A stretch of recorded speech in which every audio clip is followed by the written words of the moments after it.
오늘 주시는 하나님의 말씀은 창세기 1장 1절 말씀입니다. 창세기 1장 1절 우리 같이 한 목소리로 말씀 봉독하겠습니다. 시작. 태초에 하나님이 천지를 창조하시니라. 아멘. 기독교 교리 세 번째 시간입니다. 우리 창조와 인간이라는 제목으로 이 주제를 가지고 하나님 말씀을 살펴보도록 하겠습니다. 우리 성도 여러분, 창세기 1장 1절 태초에 하나님이 천지를 창조하시니라, 이 말씀이 믿어지십니까? 이 말씀이 믿어진다면 참으로 복된 인생입니다. 성경은 이 세상의 시작과 종말을 알려주는 유일한 책입니다. 근데 만약 우리가 창세기 1장 1절 말씀이 믿어지지 않는다면, 성경의 다른 내용들은 다 믿어지지만 이 세상의 시작에 관한 이 창세기의 말씀이 도저히 믿어지지 않는다면 그러면 어떻게 되겠습니까? 찰스 스펄전은 이렇게 말했습니다. 하나님을 완전히 믿든지 아니면 믿지 말라고 권하고 싶다. 하나님이 쓰신 이 책을 토시 하나까지 다 믿든지 아니면 전부 다 믿지 말라. 부분만 믿는 것은 있을 수 없다. 거룩한 계시의 깊은 바다에서 헤엄치는 믿음에서 만족을 느끼라. 물가에서 첨벙거리는 믿음은 빈약한 믿음이다. 메마른 땅과 같은 믿음보다야 조금 낫겠지만 권하고 싶지 않다. 그랬습니다. 찰스 스펄전의 말처럼 기독교 신앙이라고 하는 것은 성경에 기록된 모든 말씀을 믿는 것입니다. 말씀 중에 일부를 믿는 것이 기독교 신앙이 아닙니다. 그런 점에서 창세기 1장 1절 성경의 제일 첫 구절이 믿어진다는 것은 우리의 신앙에 있어서 너무나도 중요한 것입니다. 자, 그런데 특히 창조에 관한 성경의 기록은 우리가 이성적으로 증명할 수도 없고 또 이해할 수도 없는 부분입니다. 그러다 보니 이 창조에 관한 기록은 더더욱 우리의 믿음을 필요로 합니다. 근데 우리는 많은 경우 이 창조론이라고 하는 것이 믿음의 영역에 속한 것이기 때문에 어떤 오해를 하는가? 진화론은 과학이고 창조론은 비과학이다라고 생각하는 경우가 많습니다. 그런데 우리가 잊지 말아야 될 것은 창조론도 론이고 진화론도 론입니다. 다시 말하면 둘 다 이론이다 하는 것입니다. 자, 이론이라는 것이 무엇이겠습니까? 과학적으로 완전히 입증되지 못했다 하는 것입니다. 진화론이라고 하는 것은 진화론이 하나의 이론에 불과한 것이고 이 이론이 과학적으로 전부 다 증명된 것은 아니다. 그렇기 때문에 우리는 일단 진화론은 과학이고 창조론은 비과학이다 하는 이 선입견을 우리가 일단 버려야 됩니다. 자, 창조에 관해서 살펴보기 전에 먼저 이 진화론이 가진 명백한 한계가 무엇인가부터 좀 살펴보도록 하겠습니다. 자, 진화론이 가진 명백한 한계. 자, 첫 번째는 진화론은 생명의 기원, 다시 말하면 생명의 그 첫 시작을 설명하지 못합니다. 자, 창조론은 반대로 이 성경에 하나님께서 말씀으로 무에서 유를 창조하셨다라고 이 생명의 첫 기원에 대해서 분명하게 기록을 하고 있습니다. 단지 문제는 하나님께서 그 창조하신 그 현장을 우리가 직접 가서 본 사람이 없고 그리고 그것을 증명할 방법도 없기 때문에 우리는 그냥 편의상 창조론이라고 부르는 것입니다. 자, 그런데 진화론은요, 아예 처음부터 생명의 기원에 대해서는 설명하지를 못합니다.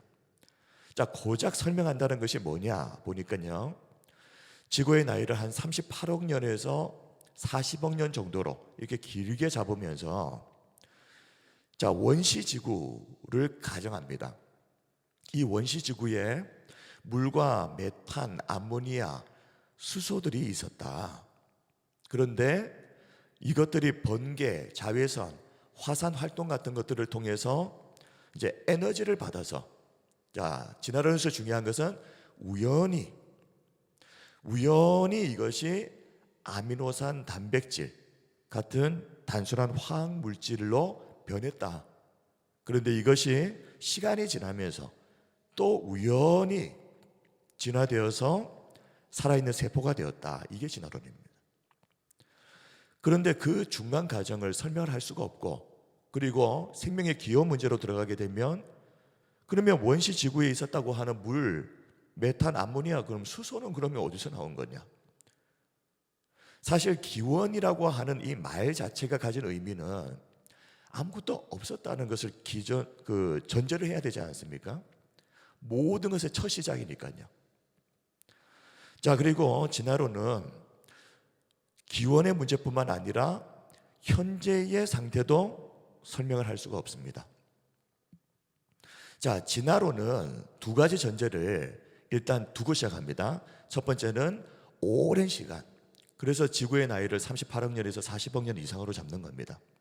그리고 우연, 우리가 이제 주로 사용하는 돌연변이, 오랜 시간과 우연이라고 하는 이 두 가지가 진화론의 전제입니다. 자, 그런데 왜 진화론이 현재의 상태를 설명할 수 없느냐? 진화론에서는 오랜 시간을 거쳐서 우연히 돌연변이들이 이렇게 가다 보니까는 지금의 이 상태가 됐다는 말이거든요. 자, 그러면 하나 질문을 해보겠습니다. 우연히 진화를 했다면 이 진화의 속도가 똑같을 수가 있겠습니까? 불가능합니다. 그러면 우리가 살고 있는 이 세상은 어떤 세상이어야 되는가 하면요, 우리가 여기에 앉아있는 모든 사람들이 진화의 속도가 다 다를 수밖에 없기 때문에, 어떤 분은 진화가 너무 안 돼가지고, 그리고 어떤 분은 진화가 너무 많이 돼가지고, 이런 상황이 섞여 있어야 정상인 겁니다. 왜냐하면 오랜 시간을 거쳐서 우연히, 그런데 어떻게 진화의 속도가 어떻게 이렇게 딱 맞을 수가 있습니까? 그래, 애초부터 이게 사실 어떻게 보면 말이 안 되는 겁니다. 그리고 세 번째로 진화론은요, 눈에 보이지 않는 영적인 것들, 인간의 지성, 정신, 이런 보이지 않는 것들에 대해서는 설명을 할 수가 없습니다. 진화론은 물질 세계에 집중을 하죠. 그러다 보니까 인간의 정신도, 그리고 의식들도 단순한 뇌의 신경신호의 복잡한 조합으로 봅니다. 자, 그런데 성경은 어떻게 말하느냐? 골로새서 1장 16절 말씀을 보시면 만물이 그에게서 창조되되, 자, 먼저 하나님으로부터 창조됐다는 것을 밝히고요. 자, 하늘과 땅에서 보이는 것들과 보이지 않는 것들, 성경은 보이는 것과 보이지 않는 것들을 동시에 언급합니다. 혹은 왕권들이나 주권들이나 통치자들이나 권세들이나 만물이 다 그로 말미암고 그를 위하여 창조되었다. 창조의 첫 시작, 누구로부터 시작됐는가, 그리고 무엇을 위해서 창조되었는가까지 다 설명을 하는 것이 골로새서 1장 16절 이 한 절 말씀에 다 들어가 있는 겁니다. 그러니 물질 세계를 넘어서 보이지 않는 정신적인 세계, 영적인 세계, 정신의 기원까지도 설명하는 것이 성경이다 하는 것입니다. 자, 그런데 창조론은 우리가 직접 가서 본 적이 없고, 그것을 우리의 머리로 설명하고 이해할 수도 없고, 그래서 이론이고, 그렇다면 그러면 진화론은 그러면 그렇게 과학적이냐? 또 그것도 아니다, 이 말씀을 드리는 겁니다. 그렇기 때문에 우리는 진화론은 과학이니까 신뢰할 만하고, 창조론은 종교의 영역, 그런 것이니까 그냥 비과학적이다, 이런 생각 자체를 우리가 먼저 내려놓아야 된다. 이것은 명백한 선입견이다. 자, 오늘은 하나님의 이 창조에 대해서, 그리고 인간에 대해서 집중적으로 살펴보도록 할 텐데요. 두 가지입니다. 창조, 그리고 인간. 자, 첫 번째 창조입니다. 성경에서 말하는 창조에 있어서 가장 중요한 것은 무에서 유를 하나님께서 말씀으로 창조하셨다는 것입니다. 히브리서 11장 3절 믿음으로 모든 세계가 하나님의 말씀으로 지어진 줄을 우리가 아나니, 네, 하나님께서 말씀하시니 창조되었다. 창세기 1장 말씀 아닙니까? 보이는 것은, 자, 여기서부터 중요합니다. 보이는 것은 나타난 것으로 말미암아 된 것이 아니니라. 이 나타난 것이 무엇입니까? 눈에 보이는 것을 통해서 눈에 보이는 것이 만들어진 게 아니다 이 말입니다. 그래서 쉬운 성경 번역을 보면 믿음을 통해 우리는 이 세상 모든 것이 하나님의 말씀으로 창조되었다는 것을 이해합니다. 이것은 우리가 보고 있는 것들이 보이지 않는 어떤 것으로 만들어졌다는 것을 말합니다.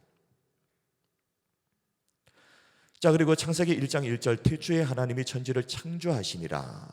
이 말씀 한 구절을 보면 베레시트 바라 엘로힘, 이 한 구절의 말씀에는 천지가 무엇이겠습니까? 물질 세계죠. 우리의 눈에 보이는 세상입니다. 이 물질 세계도 물질의 무에서 시작이 됐는데 태초에라는 말은 무엇이겠습니까? 시간의 개념입니다. 그런데 이 시간의 개념도 시간의 무에서 시간의 유로 하나님께서 창조하셨다라는 것이 창세기 1장 1절입니다. 자, 우리가 그 주일학교를 다니게 되면 이제 어렸을 때 이제 창조의 순서, 첫째 날은 뭘 만드시고 둘째 날은 뭘 만드시고 이런 거에 대해서 우리가 많이 외우기도 하고 했지 않습니까? 자, 우리 이 창조의 순서를 보시게 되면 이게 뭔가 하나의 틀, 조직이 있다는 느낌을 제가 받았습니다. 왜 그러냐면 첫째 날, 둘째 날, 셋째 날은 어떤 개념, 어떤 틀이라고 한다면 넷째 날, 다섯째 날, 여섯째 날은 그 틀 안에 들어가야 되는 구체적인 내용물들. 그래서 보시면 첫째 날은 넷째 날과 연결이 되어 있고요. 둘째 날은 다섯째 날과 연결이 되어 있고 셋째 날은 여섯째 날과 연결이 되어 있습니다. 그래서 보시면 자, 첫째 날 빛과 어둠이라고 하는 개념이 처음으로 이제 생기게 됩니다. 하나님께서 빛이 있으라 말씀하셨을 때 빛이 창조되었고 빛과 어둠을 하나님이 나누셨다. 그래서 빛을 낮이라고 칭하시고 어둠을 밤이라고 부르시고 저녁이 되고 아침이 되니 이는 첫째 날이니라. 이것이 첫째 날입니다. 자, 빛과 어둠이라고 하는 이 개념이 생긴 겁니다. 둘째 날은 자, 궁창, 그러니까 물과 물로 궁창이 있어 물과 물로 나뉘라 말씀하셨을 때 이 궁창이라고 하는 것은 하늘을 말합니다. 하늘을 기점으로 해서 위의 물과 아래의 물로 이 물이 나뉘어서 물과 대기가 분리가 되는 겁니다. 자, 그리고 셋째 날은 육지와 바다 그리고 식물을 만드십니다. 그래서 천하의 물이 한 곳으로 모이고 묻이 드러나라 말씀하셨을 때 그대로 되고 묻을 이제 땅이라고 부르고 모인 물을 바다라고 부르고 그리고 이 땅에는 풀과 씨 맺는 채소와 각기 종류대로 씨 가진 열매 맺는 나무를 내라 하시니 그대로 되었다. 그래서 풀과 각기 종류대로 씨 맺는 채소와 각기 종류대로 씨 가진 열매 맺는 나무를 내니 하나님 보시기에 좋았더라. 이것이 셋째 날입니다.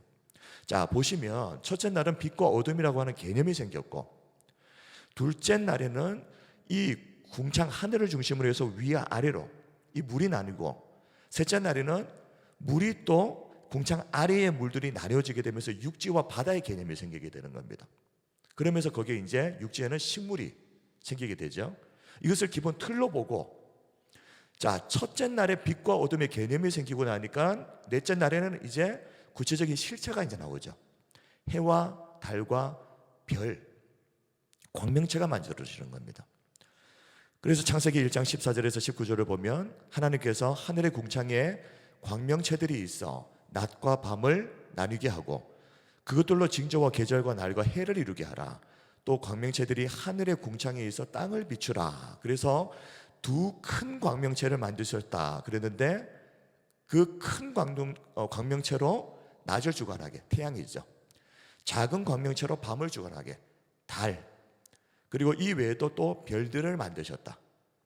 그러니 첫째 날 빛과 어둠이라고 하는 개념이 생겼을 때, 그리고 틀이 생겼을 때, 넷째 날에는 그 빛과 어둠의 개념에 속하는 해와 달과 별이라고 하는 광명체가 생기는 겁니다. 둘째 날에 궁창과 그리고 궁창을 통해서 물과 대기가 분리됐다고 그랬는데, 다섯째 날에는 뭡니까? 물과 새. 그래서 말씀을 보면 물들은 생물을 번성하게 하라.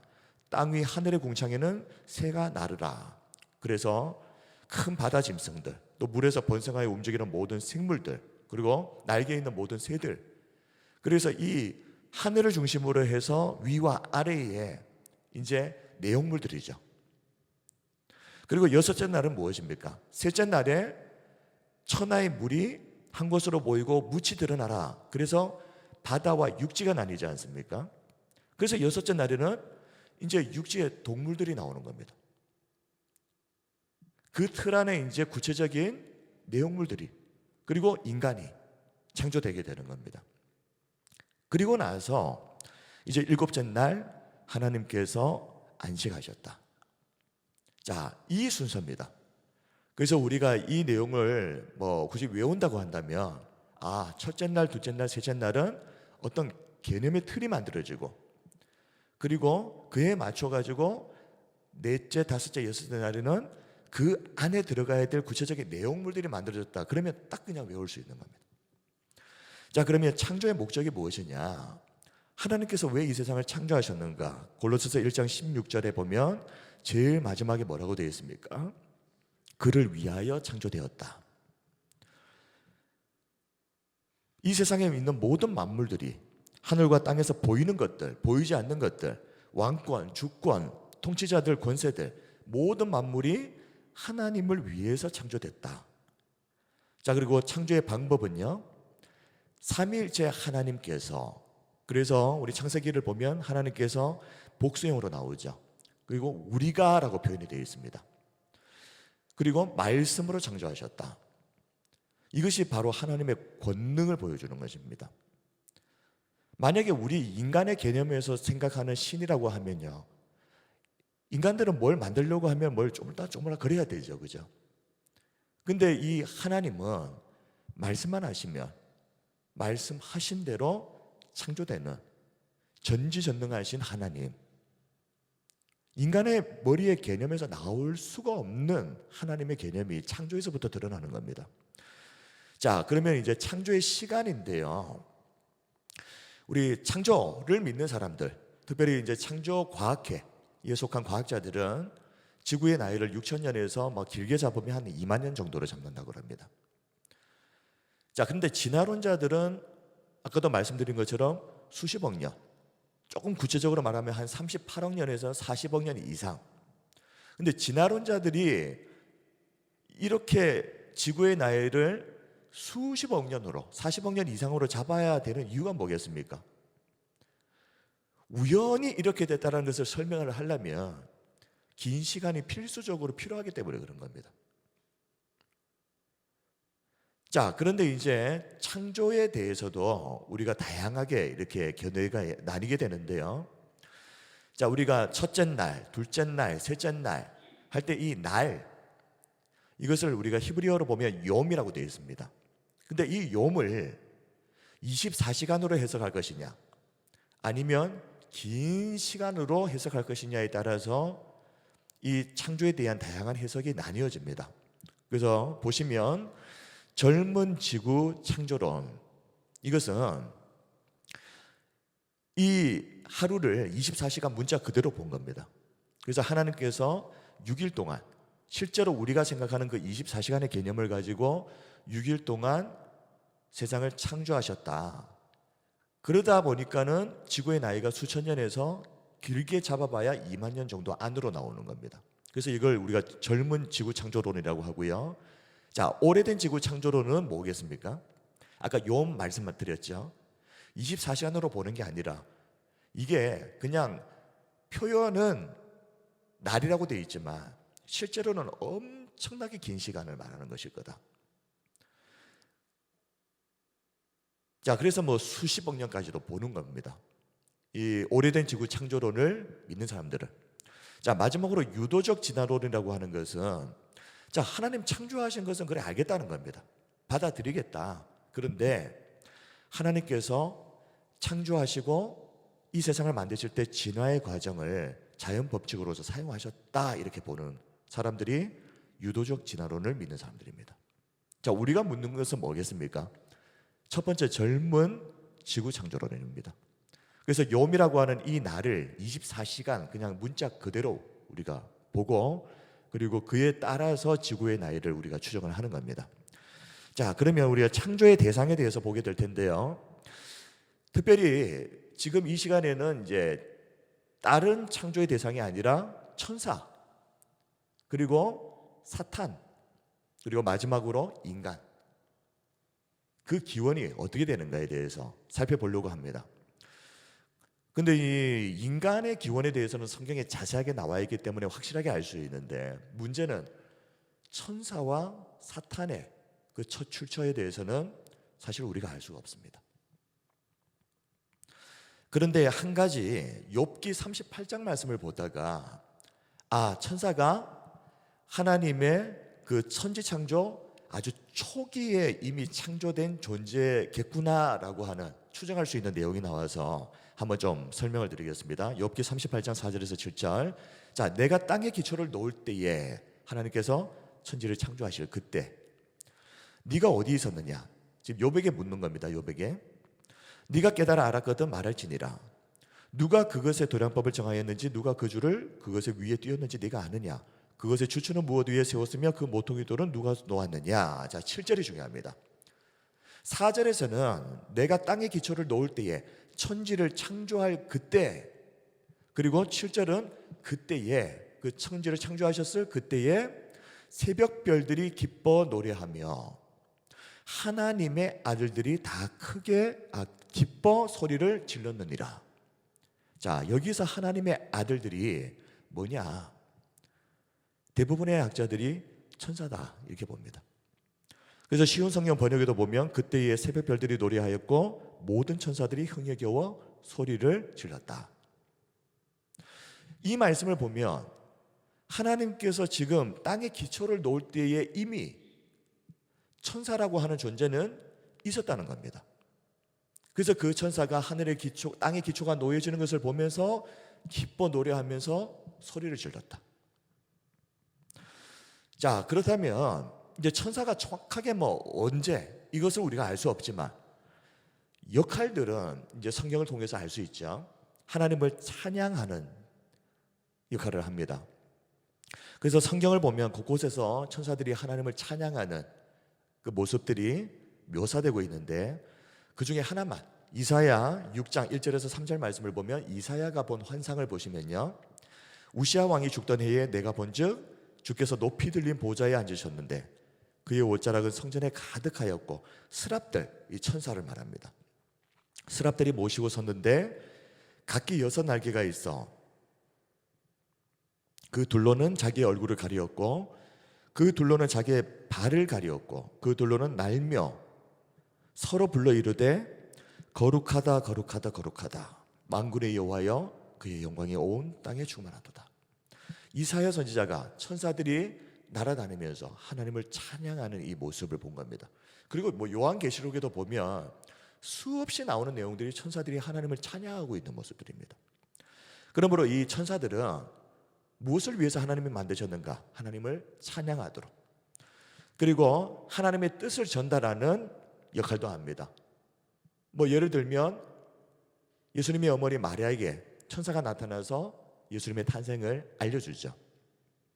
자, 그리고 구원받을 상속자들, 우리를 말하는 겁니다. 예수님을 믿는 우리들, 하나님의 나라를 상속받을 예수 믿는 사람들, 이 사람들을 섬기는 역할로 천사들을 창조하십니다. 히브리서 1장 14절에 모든 천사들은 섬기는 영으로서 구원받을 상속자들을 위하여 섬기라고 보내심이 아니냐.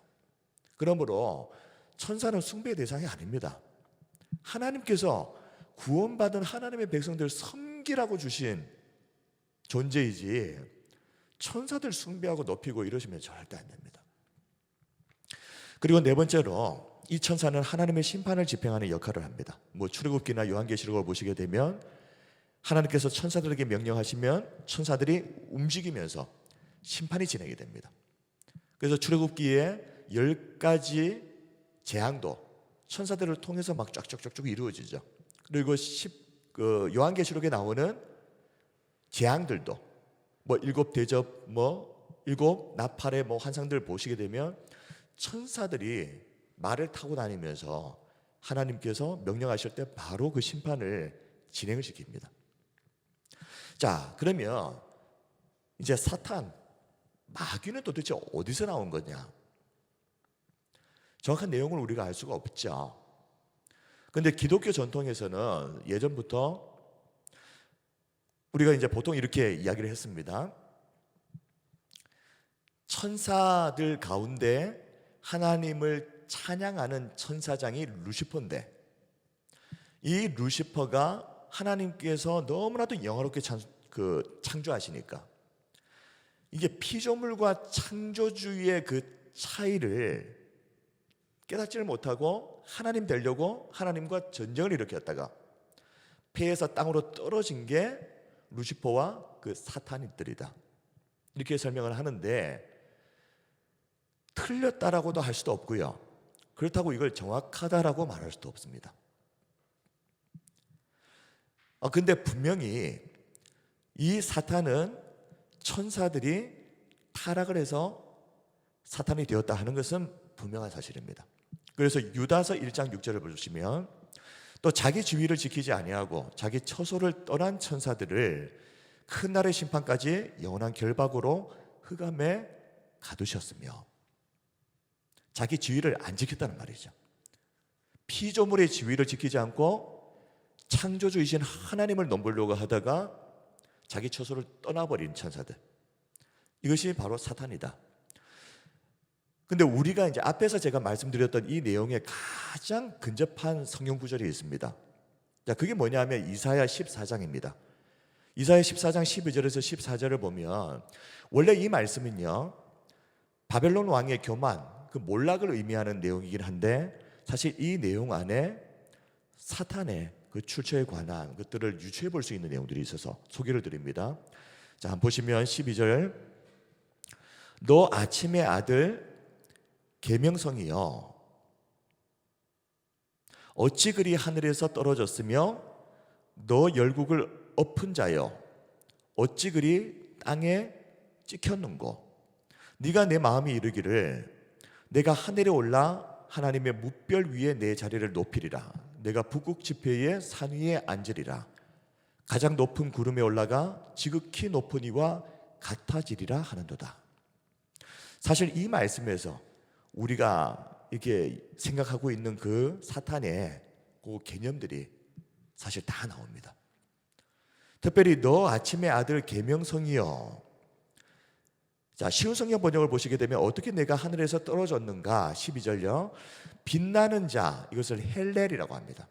새벽의 아들 벤샤하르, 빛나는 자 새벽의 아들이여, 네가 땅으로 끊어졌도다. 민족들을 정복하던 자여. 자, 그런데 여기서 헬렐 벤샤하르, 빛나는 자 새벽의 아들, 아침의 아들 계명성, 이것이 라틴어 번역본 불가타 여기에 보게 되면 루시퍼라고 하는 이 이름이 나옵니다.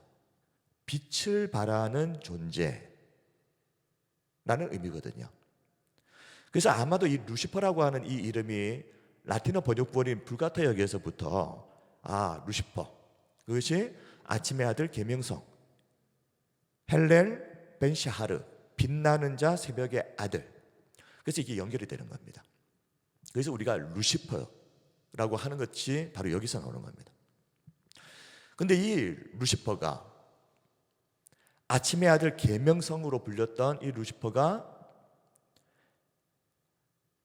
하나님처럼 하나님과 동등해지려고 했다 하는 내용이 이 말씀 안에 나오는 겁니다. 자, 그리고 베드로후서 2장 4절 말씀을 보면 하나님이 범죄한 천사들을 용서하지 아니하시고 지옥에 던져 어두운 구덩이에 두어 심판 때까지 지키게 하셨으며. 자, 여기서도 천사들인데 범죄한 천사들.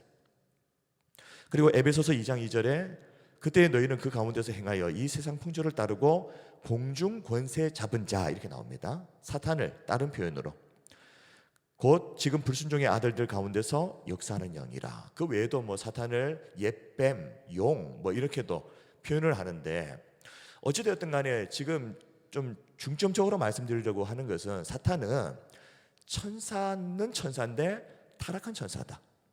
근데 어떻게 타락했느냐? 피조물인 천사가 창조주이신 하나님과 동등된 자리를 취하려고 하다가 타락했다. 자, 그리고 성경에 보면 시험이라고 하는 이 단어가 헬라 원어를 보게 되면 또 영어 성경을 보시게 되면 두 개의 단어로 이렇게 표현이 되어 있습니다. 그래서 하나는 유혹을 뜻하는 temptation도 우리 성경에 보면 시험이라고 이렇게 번역된 곳이 있고요.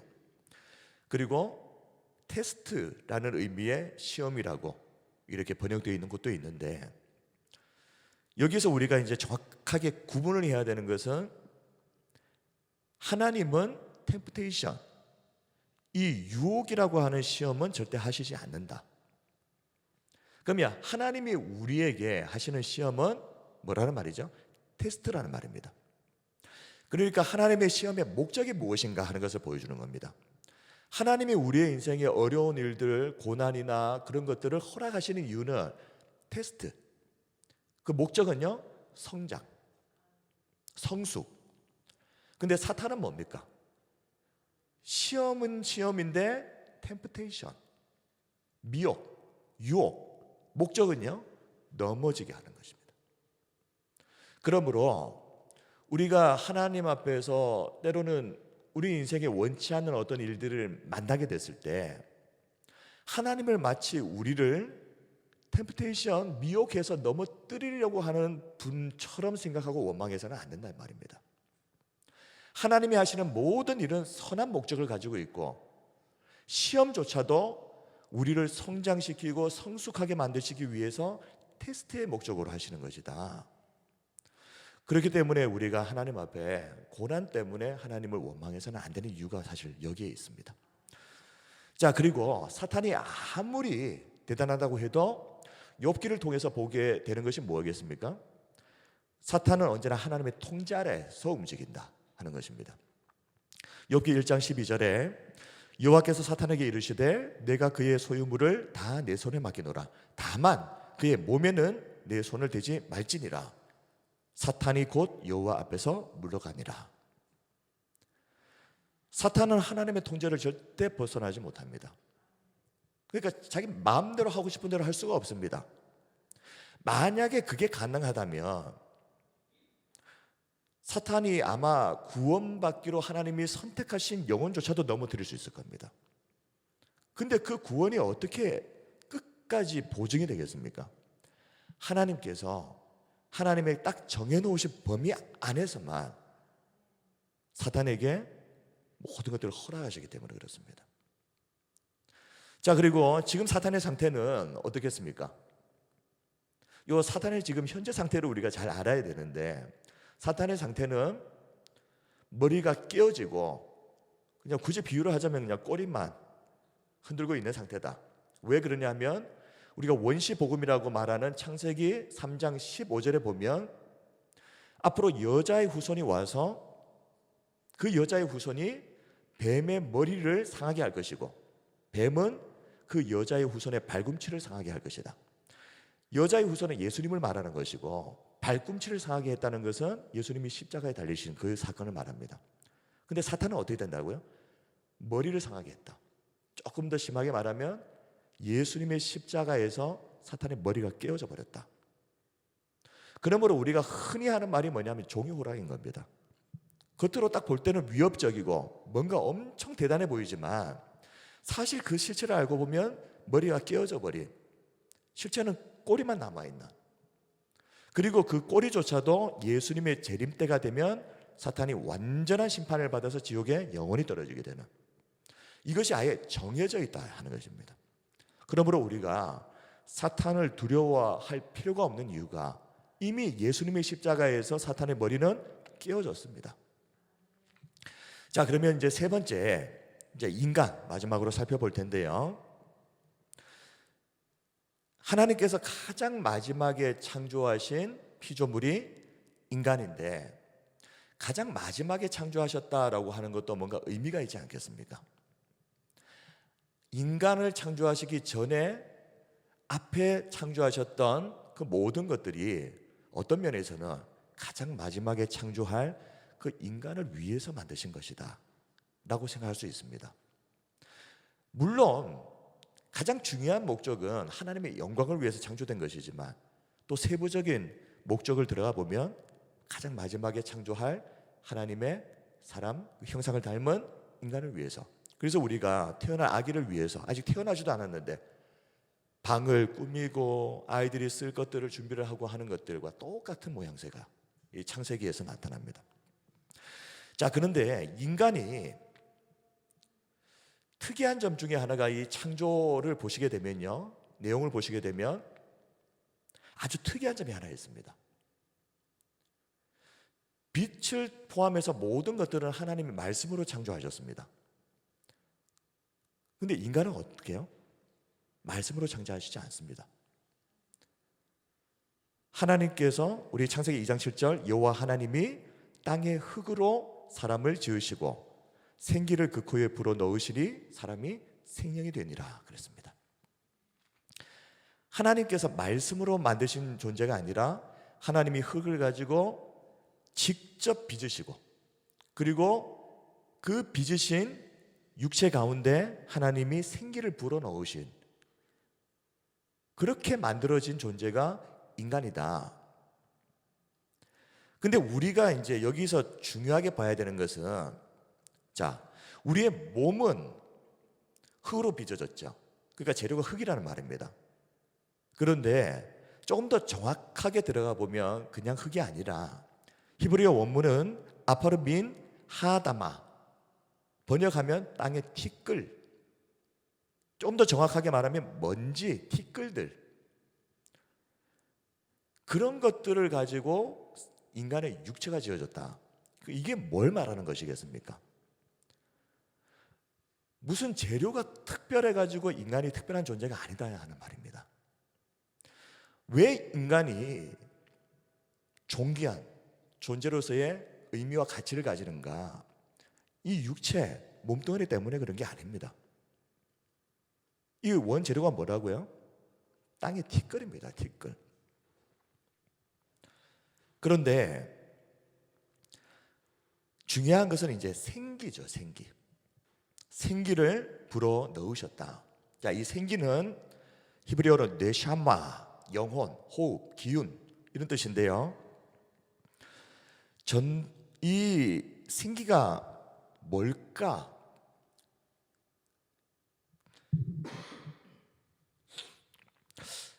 영혼이 아니겠습니까? 영혼. 하나님께서 생기를 불어넣으셨다는 것은 우리의 이 육체 안에, 땅의 티끌로 만들어진 육체 안에 하나님이 영혼을 불어넣으셨다. 그런데 그 영혼의 기능 중에 하나가 전도서 3장 11절을 보면 하나님이 모든 것을 지으시되 때를 따라 아름답게 하셨고 또 사람들에게는 영혼을 사모하는 마음을 주셨느니라. 이 영혼의 기능이 영적인 것들, 영원한 것들을 사모하고 바라보게 만드는 이 기능을 영혼을 통해서 하나님이 인간에게 넣어주셨다. 그런데 땅의 티끌로 인간의 육체가 만들어지고 그때를 우리가 살아있다라고 말하지 않습니다. 언제 살아있는 존재가 되었는가 하면 생기를 불어 넣으실 때, 그때에 어떻게 나옵니까? 생명이 되니라 이렇게 되어 있지 않습니까? 생명이 되었다. 네페시 하야라고 하는 것은, 네페시는 숨, 호흡, 그리고 하야, 생존, 존재를 말하는 겁니다. 그러면 이 말씀을 다시 번역을 하면 여호와 하나님이 땅의 티끌을 가지고 사람의 육체를 만드셨고 근데 아직은 살아있는 상태가 아니다. 이 육체에 하나님이 영혼을, 생기를 그 코에 불어 넣으시면서 생명, 비로소 살아있는 리빙 빙, 존재가 되었다. 그러므로 우리가 기독교에서 말하는 죽음이, 개념이 어떤 겁니까? 육체에서 영혼이 분리가 될 때, 떨어질 때, 그것을 우리가 죽었다, 생명의 반대 상태가 되는 거죠. 그래서 기독교의 개념이, 그 죽음의 개념이, 살아있다는 개념이 여기서 나오는 겁니다. 자, 그러면 중요한 것은 이제 이 사람이 하나님의 형상으로 지음을 받았다는 것이죠. 그래서 창세기 1장 26절부터 27절에 보면 하나님이 이르시되 우리의 형상을 따라 우리의 모양대로 우리가 사람을 만들고 그들로 바다의 물고기와 하늘의 새와 가축과 온 땅과 땅에 기는 모든 것을 다스리게 하자 하시고, 하나님이 또 말합니다. 자기 형상, 곧 하나님의 형상대로 사람을 창조하시되 남자와 여자를 창조하셨다. 이 하나님의 형상이라고 하는 이 의미는 우리에게 하나님을 닮은 뭔가가 있다는 겁니다. 근데 어떤 부분을 닮았을까? 하나님이 우리처럼 코도 있고 손도 있고 발도 있고 얼굴도 있고 이게 아니라 우리에게 하나님을 닮은 구석이 있는데 그것이 바로 생기, 영혼이라고 할 수 있겠죠. 그런데 이 영혼을 통해서 우리가 어떻게 됐습니까? 하나님과 교제할 수 있는 존재가 되는 겁니다. 자, 그런데 우리가 영혼에 있어가지고 신학적으로 이제 2분설, 3분설이라고 하는 게 있거든요. 자, 영혼을 같이 그냥 묶으면은 영혼과 몸 해서 2분설이 되는 것이고, 영혼을 영과 혼으로 나누고 육체, 그러면은 3분설이 되는 겁니다. 영은 푸시케, 하나님과 교제하는 그 영적 본질과 관련된 부분들. 그런데 혼은 푸뉴마, 사람의 감정, 뭐 의지, 생각, 이런 인격적인 것과 관련된 부분이라고 이렇게 구분을 하는데, 자, 2분설과 3분설 가운데 교회는 전통적으로 2분설을 따릅니다. 지지합니다. 사실 이 영과 혼을 분리해서 볼 것이냐, 같이 볼 것이냐, 이 부분에 대해서 제가 아직까지도 정확하게 뭔가 이렇게 개념이 왜냐하면 어떻게 보면 이게 분리된 것처럼 보이는 부분이 있고 어떻게 보면 같이 있는 것처럼 보이는 부분들이 있기 때문에 다음에 한번 기회가 되면은 우리 목사님들 좀 마음 맞는 분들 다 모여가지고 2분법과 3분법에 대해 가지고 이 두 가지 개념의 어떤 그 내용들을 정확하게 다 살펴보려고 합니다. 왜 이런 말씀을 드리는가 하면 사람과 동물의 그 차이를 이렇게 구분할 때, 뭐 소도 도살장에 끌려가면 막 울고, 그죠? 눈물을 흘린 것 같고, 집에 문을 열고 들어가면, 그죠? 강아지가 그냥 뭐 까무러치고 그냥 난리가 나지 않습니까? 이게 꼭 뭐가 있는 것처럼 보인단 말이죠. 그래서 이것을 만약에 영과 혼을 분리해서 봐버리게 되면은 좀 설명이 쉽게 될 수도 있습니다. 아, 영은 없지만 혼은 있나 보다, 뭐 이런 식으로. 그런데 사실 정통 기독교에서는 영과 혼을 하나로 봅니다. 그래서 이런 부분들에 대해서 좀 정확하게 개념 정리를 좀 해야 될 것 같아가지고, 그래서 좀 지금 연구를 좀 해보고 다음에 한번 기회가 되면 좀 더 자세하게 좀 설명을 드리고 싶고, 3분설은 이제 오순절 운동 같은, 그리고 오리겐이나 워치만 니나 앤드류 머레이 같은 분들은 또 3분설을 또 주장한다고 그러는데, 이게 원래 그리스 철학에서 나온 개념이다라고 하는 말도 있습니다. 자, 그런데 이 3분설과 관련된 것처럼 보이는 성경 본문이 실제로 있습니다. 자, 두 구절, 히브리서 4장 12절 말씀을 보시면 하나님의 말씀은 살아있고 활력이 있어 좌우의 날선 어떤 것보다도 예리하여, 여기 보면 이제 나누어져 있죠. 혼과 영과 및 관절과 골수를 찔러 쪼개기까지 하며 또 마음의 생각과 뜻을 판단한다. 여기서 보면은 혼과 영이 분리가 돼서 나옵니다. 그리고 데살로니가전서 5장 23절을 보면 여기도 마찬가지입니다. 평강의 하나님이 친히 너희를 온전히 거룩하게 하시고 또 너희의 온 영과 혼과 몸이, 여기는 완벽하게 그냥 영, 혼, 몸 3분설로 나와버리죠. 우리 주 예수 그리스도께서 강림하실 때에 흐뭇게 보존되기를 원하노라. 근데 이분설을 주장하는 정통 기독교에서는 이 영과 혼을 구분해서 이야기하는 것은 영혼을 좀 강조하기 위해서 언급한 것일 것이다, 이렇게 봅니다. 좀 뭐가 그래도 좀 시원치가 않죠, 솔직히. 그래서 좀 연구를 좀 해보려고 한다 하는 말입니다.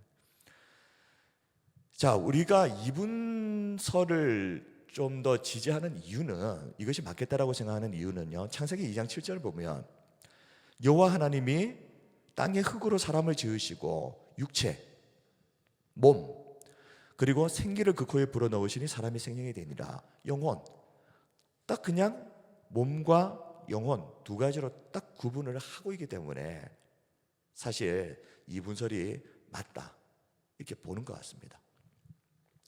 자, 그러면 인간의 창조 목적이 무엇인지 이제 마지막으로 살펴볼 텐데요.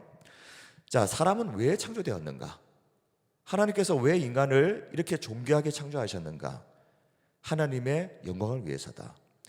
이사야 43장 7절입니다. 내 이름으로 불려지는 모든 자, 곧 내가 내 영광을 위하여 창조한 자를 오게 하라 그랬습니다. 그를 내가 지었고 그를 내가 만들었느니라. 하나님의 영광을 위해서 우리를 만드셨다. 고린도전서 10장 31절, 그러므로 너희가 먹든지 마시든지 무엇을 하든지 다 하나님의 영광을 위하여 하라. 그러므로 사람의 존재 목적, 방향이 어디를 향해야 하는가를 보여주는 겁니다.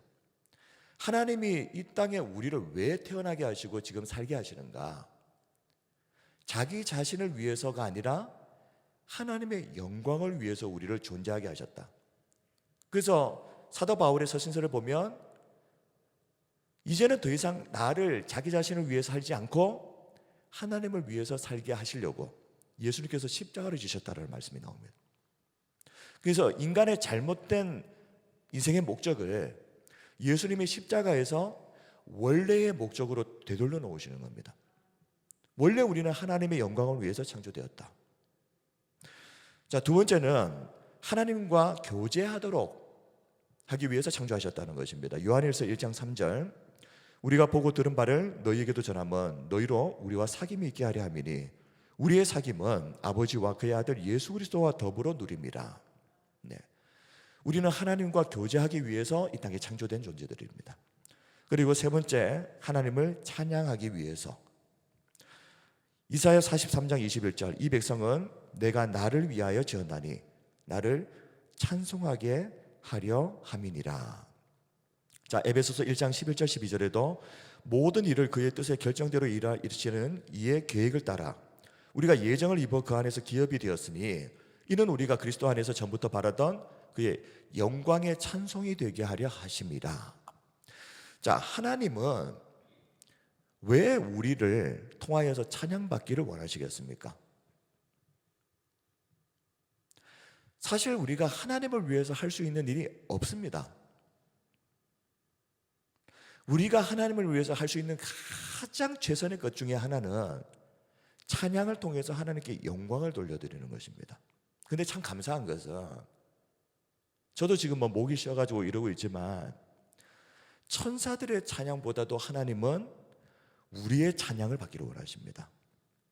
그것을 통해서 우리가 알 수 있는 것은 하나님이 정말 사랑하는 것은 우리구나 하는 것입니다. 우리도 자녀들을 통해서 그죠? 뭐 자녀들이 뭐 용돈을 주고 하면 좋죠. 근데 정말 바라는 것이 무엇입니까? 엄마 아빠를 사랑하고 같이 있으려고 그러고 그리고 자랑스러워하고, 이게 찬양이거든요. 하나님은 하나님이 사랑하시는, 가장 사랑하시는 우리들로부터 찬양받기를 원하신다는 겁니다. 우리가 하나님을 자랑스러워하고 하나님을 기꺼이 높이기를 원하는, 그것을 원하신다. 그리고 하나님은 하나님의 선하신 뜻을 이루도록 하기 위해서 우리를 만드셨습니다. 에베소서 2장 10절, 우리는 그가 만드신 바라 그리스도 예수 안에서 선한 일을 위하여 지으심을 받은 자. 이 일은 하나님이 전에 예비하사 우리로 그 가운데서 행하게 하려 하심이니라. 하나님은 우리를 선한 일을 위해서 또 지으셨습니다. 창조하셨습니다. 그러므로 예수님 믿는 사람은 일단 착하고 봐야 됩니다. 예수님 너무너무 잘 믿는데 사람이 표독하고 사람들에게 너그럽지 못하고 좀 저 사람 너무 좀 못됐다. 예수님 정말 믿는 사람은 그렇게 안 됩니다. 그게 가능하다고 생각하시는 분은 그걸 진짜 예수님 믿는다고 착각하고 계시는 겁니다. 정말 하나님을 믿게 되면 우리가 어떤 죄인이었는데 어떤 은혜로 우리가 구원받았는지를 정말 깨닫게 되며 그리고 회개해서 예수님 믿었다면 착해질 수밖에 없는 게 당연한 겁니다. 그러므로 저는 우리가 교회에서 말씀을 듣고 예배를 드리고 신앙생활을 하면서 목표 중에 하나가 뭐냐 하면 우리 성도들 착해지는 겁니다. 지금도 착하고 뭐 너무너무 착하지만 다른 것들이 목적이 아니라요. 예수 믿는 사람은 일단 착해야 됩니다. 그게 정상인 겁니다. 네. 하나님의 선하신 뜻이 우리를 통해서 이루어져야 되기 때문에. 자, 그리고 하나님은 우리를 예수님 닮게 하시기 위해서 또 창조하셨습니다. 로마서 8장 29절에 하나님이 미리 아신 자들을 또한 그 아들의 형상을 본받게 하기 위하여 미리 정하셨다 그랬습니다. 이는 그로 많은 형제들 중에서 맏아들이 되게 하려 하심이니라. 에베소서 1장 4절에서 5절, 곧 창세 전에 그리스도 안에서 우리를 택하사 우리로 사랑 안에서 그 앞에 거룩하고 흠이 없게 하시려고 그 기쁘신 뜻대로 우리를 예정하셨다. 예수 그리스도로 말미암아 자기의 아들들이 되게 하셨다. 하나님이 왜 미리 우리를 선택하셨나? 조금 더 조금 빗나갈 수도 있겠지만 왜 우리를 그래도 조금이라도 더 일찍 하나님께로 부르셨나? 예수님을 닮을 수 있는 시간을 주신 거라. 그러므로 시간이 가면 갈수록 우리는 예수님을 닮아가야 됩니다. 그래서 우리를 미리 교회로 부르신 것입니다. 그러면 정상적이라면 예수님 믿은 지 오래되신 분은 믿은 지 얼마 안 된 분보다 예수님을 더 닮아야죠. 말씀을 정리하겠습니다. 오늘은 기독교 교리 세 번째 시간 창조와 인간에 대해서 살펴봤습니다. 창조에 대해서 설명하면서 왜 진화론은 과학이고 창조론은 비과학이라고 하는 이 선입견을 왜 버려야 하는지 거기에 대해서 설명을 했습니다. 우리는 하나님께서 말씀으로 천지를 창조하셨다는 창세기 1장 1절 말씀을 확실히 믿습니다. 그리고 이 모든 세계가 하나님의 영광을 위해서 창조되었다는 것을 믿습니다. 그리고 하나님께서 인간을 하나님의 형상을 닮은 존귀한 존재로 만드셨다는 것을 우리가 믿습니다. 오늘 우리가 이렇게 세상과 인간의 기원, 이 창조와 인간에 대해서 제대로 알아야 하는 이유가 무엇이겠습니까? 진화론에서 말하는 것처럼 우리 한 사람 한 사람이 그저 어쩌다 보니 우연히 이 세상에 존재하게 된 것이 아닙니다. 하나님의 말씀은 우리 한 사람 한 사람이 하나님의 섭리와 예정을 따라서 존귀한 목적을 위해서 창조되었다고 말씀합니다. 우리는 이 사실을 믿는 것입니다. 그런데 이것을 믿어야 한 번뿐인 짧은 인생을 제대로 살 수 있습니다. 인생의 목적이 무엇이고 인생의 방향이 무엇인지조차도 내가 지금 왜 이 세상에 태어났고 지금 내가 왜 숨을 쉬고 살아가는지 이유를 알지 못하고 살아가는 사람이 어떻게 인생을 제대로 살 수 있겠습니까? 그러나 우리가 왜 이 땅에 존재하는지, 하나님이 왜 이 세상에 우리를 만드셨는지, 지금 왜 우리가 지금 숨쉬고 살아있는지 이것을 정확하게 깨닫는 순간 우리는 인생을 제대로 살 수 있게 되는 것입니다. 우리 사랑하는 성도 여러분, 하나님의 영광을 위해서 사시기 바랍니다. 항상 하나님과 교제하십시오. 우리의 삶을 통해서 하나님의 선하신 뜻이 이루어지도록, 그래서 날마다 우리가 하나님을, 예수님을 더욱 닮아가는 저와 우리 성도님들이 다 되시기를 주님의 이름으로 축원드립니다. 이제 우리 함께 기도하겠습니다.